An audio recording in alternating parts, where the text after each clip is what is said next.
तो स्वागत है आप सबों का हमारे एजुकेशन की इस नई दुनिया राजन अबिलीव में। आज 3 मार्च 2021 है और आज के इस वीडियो में मैं आप लोगों के साथ 1 और 2 मार्च के सभी इंपॉर्टेंट करंट अफेयर्स को डिस्कस करने वाला हूं, जिससे संबंधित सभी इंपॉर्टेंट जानकारियां को भी मैं आप लोगों को डिस्कस करूंगा और आप लोगों के साथ शेयर करूंगा। तो चलिए शुरू करते हैं आज के इस वीडियो को। आज का जो हमारा पहला प्रश्न है, अभी हाल ही में शून्य भेदभाव दिवस कब मनाया गया है? तो अभी हाल ही में 1 मार्च को शून्य भेदभाव दिवस यानी कि जीरो डिस्क्रिमिनेशन डे मनाया गया है। तो क्वेश्चन नंबर 1 का ऑप्शन ए सही है। मैं आपको बता दूं कि इस दिवस को प्रत्येक वर्ष 1 मार्च को विश्व स्तर पर मनाया जाता है, जिसका उद्देश्य कानून के समक्ष समानता सुनिश्चित करना है। इस दिवस का मुख्य उद्देश्य किसी भी व्यक्ति के साथ आयु, लिंग, नस्ल, भाषा, रंग और स्वास्थ्य इत्यादि के आधार पर भेदभाव नहीं करने का संदेश दिया जाता है। इस दिवस को सबसे पहली बार 1 मार्च 2016 को मनाया गया था और इसे UNAIDS के कार्यकारी निदेशक मिशेल सिदीबी द्वारा शुरू करने की घोषणा की गई थी। तो इस प्रश्न से हमें इतनी जानकारी मिलती है। नेक्स्ट क्वेश्चन, अभी हाल ही में किस देश ने जॉनसन एंड जॉनसन की वैक्सीन को मंजूरी दे दी है? तो अभी हाल ही में अमेरिका ने जॉनसन एंड जॉनसन के द्वारा बनाए गए वैक्सीन को अपने क्षेत्र में प्रयोग करने को मंजूरी दे दी है। तो क्वेश्चन नंबर 2 का ऑप्शन बी सही है। मैं आपको बता दूं कि अमेरिकी agency food and drug administration ने जॉनसन एंड जॉनसन कंपनी की वैक्सीन को अमेरिका में प्रयोग करने के लिए मंजूरी दे दी है। तो यहां आपको प्रश्न पूछ सकता है कि किसके द्वारा इसकी मंजूरी दी गई है? तो अमेरिकी agency food and drug administration के द्वारा इसके मंजूरी दी गई है, प्रयोग को मंजूरी दी गई है। अमेरिका में यह तीसरा टीका है, यानी कि जॉनसन एंड जॉनसन की जो वैक्सीन है वो अमेरिका में प्रयोग किया जाने वाला तीसरा टीका है। और इससे पहले 2 टीके की बात करें तो उनका नाम फाइजर और मॉडर्ना है। यह तीसरा टीका है जिसे अमेरिका में कोरोना वायरस संक्रमण से बचाव के लिए इस्तेमाल किया जाएगा। हालांकि हर एक प्रकार के वैक्सीन को कोरोना वायरस के बचाव के लिए ही प्रयोग किया जा रहा है। इस वैक्सीन की एक खास बात है, जी हाँ, इस वैक्सीन की एक खास बात है कि इसे एक ही खुराक में लिया जा सकता है, जबकि अमेरिका के अन्य 2 वैक्सीन जो फाइजर और मॉडर्ना है उसकी बात करें तो उसे 2 खुराक में लिया जाता है।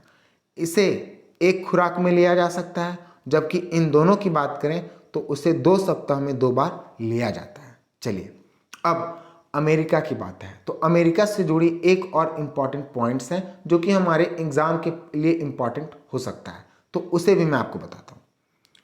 अमेरिका में संसद के निचले सदन में 1900 अरब डॉलर के कोरोना वायरस राहत पैकेज संबंधी विधेयक को मंजूरी दे दी गई है। इस राहत पैकेज का उद्देश्य बिगड़ती अर्थव्यवस्था में सुधार लाना और महामारी से हुए नुकसान की भरपाई करना है। इस प्रस्ताव को अमेरिकन रेस्क्यू प्लान नाम दिया जा सकता है। तो हो सकता है दिए गए पॉइंट्स में से किसी भी प्रकार का किसी भी तरह का प्रश्न पूछ सकता है, तो आपको इन सभी पॉइंट्स को ध्यान में रखना होगा। अब बात अमेरिका की है, तो मैं आपको अमेरिका के बारे में बताता हूँ। ये रहा मैप में अमेरिका। अमेरिका की राजधानी वॉशिंगटन डीसी है। अमेरिका की करेंसी यूनाइटेड स्टेट्स डॉलर है और अमेरिका के प्रेसिडेंट जो बाइडेन है। अगर हम लोग बात अमेरिका के वाइस प्रेसिडेंट की करें तो अमेरिका के वाइस प्रेसिडेंट का नाम कमला हैरिस है, तो उनका नाम भी आपको ध्यान में रखना है। नेक्स्ट क्वेश्चन, अभी हाल ही में यूक्रेन कुश्ती प्रतियोगिता में विनेश फोगाट ने कौन सा पदक को जीता है? तो अभी हाल ही में यूक्रेन कुश्ती प्रतियोगिता में विनेश फोगाट के द्वारा स्वर्ण पदक को जीता गया है। तो क्वेश्चन नंबर 3 का ऑप्शन ए सही है। देखिए इमेज में यही है विनेश फोगाट और इन्हीं के द्वारा अभी यूक्रेन कुश्ती प्रतियोगिता में स्वर्ण पदक को जीता गया है। मैं आपको बता दूं कि इन्होंने इस प्रतियोगिता में विश्व के 7वें नंबर की पहलवान जो कि बेलारूस की है और इनका नाम वेनेसा है और इन्हीं को इन्होंने पराजित किया है।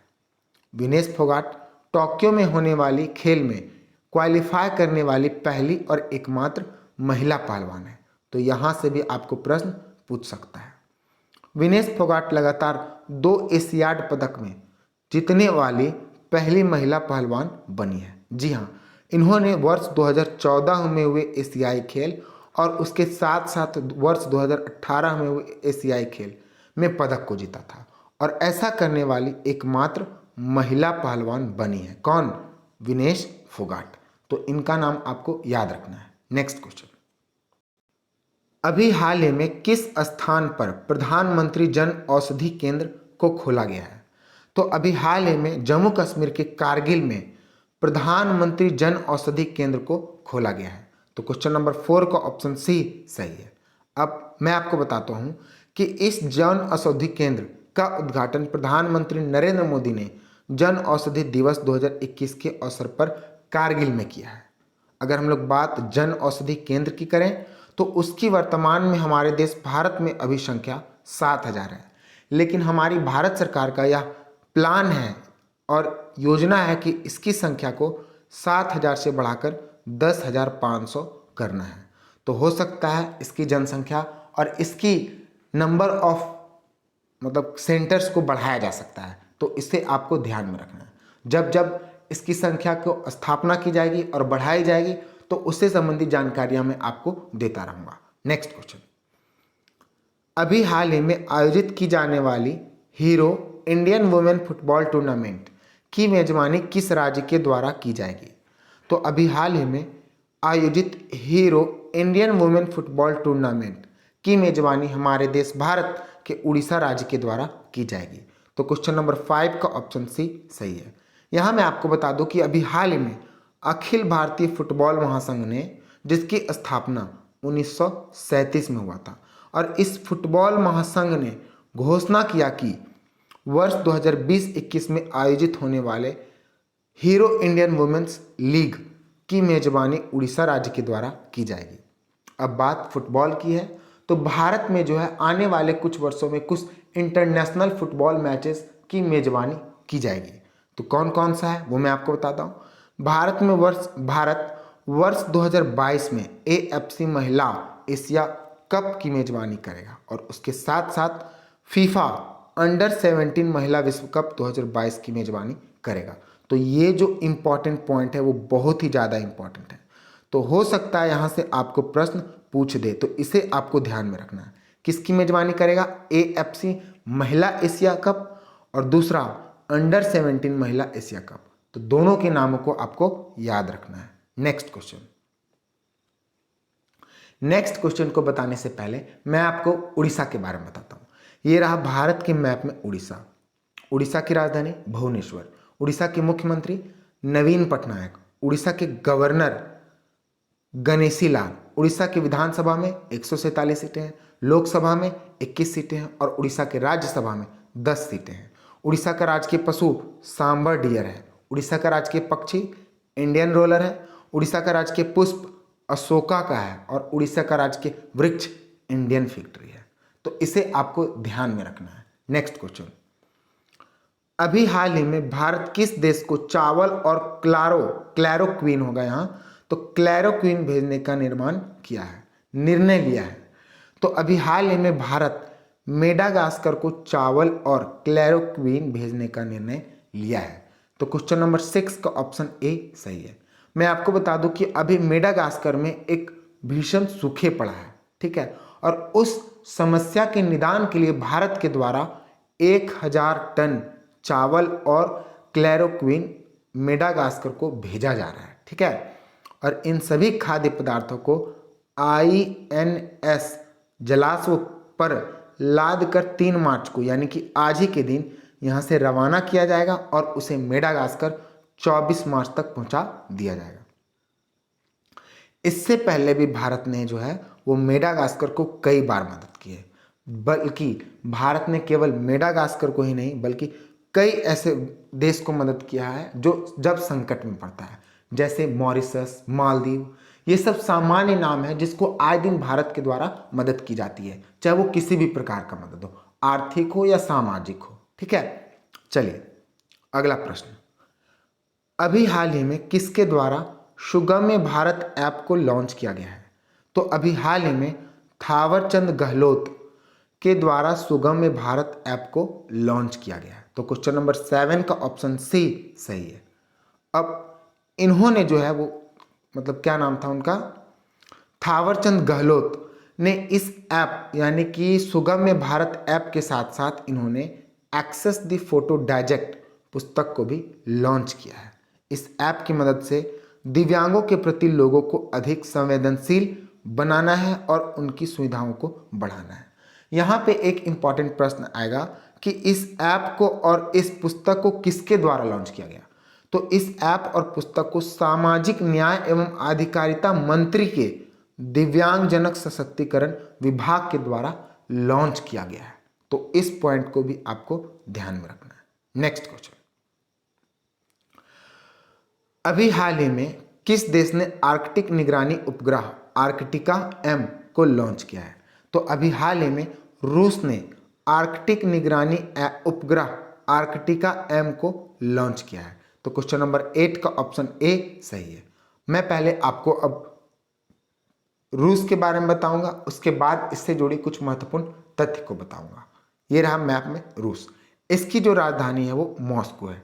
इसकी करेंसी रशियन रूबल है। इसकी प्रेसिडेंट का नाम व्लादिमीर पुतिन है। अब बात करते हैं उस उपग्रह की। तो रूस ने अपने अंतरिक्ष निगम रॉसकॉस्मोस, जैसे इंडिया का स्पेस रिसर्च ऑर्गेनाइजेशन इसरो है, उसी प्रकार रूस का स्पेस रिसर्च ऑर्गेनाइजेशन के नाम रॉसकॉस्मोस है। तो इसी के साथ और इसी की सहायता से रूस ने आर्कटिक की जलवायु और पर्यावरण की निगरानी के लिए अपना पहला उपग्रह आर्कटिका एम को लॉन्च किया है।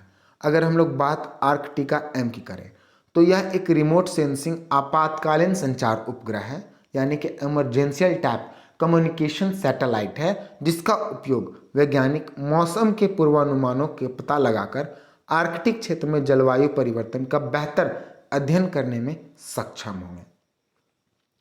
तो यहाँ पूरी पढ़ने के बाद ये पता चलता है कि रूस के द्वारा जलवायु कहाँ पर, तो आर्कटिक में, उसके बारे में पता करना है, ठीक है, और उसकी जानकारी को संपूर्ण भारत में देना है कि जिस प्रकार भारत में हम लोग अब धीरे धीरे समस्याओं को फेस कर रहे हैं, खासकर जलवायु परिवर्तन के कारण और क्लाइमेट चेंज के कारण।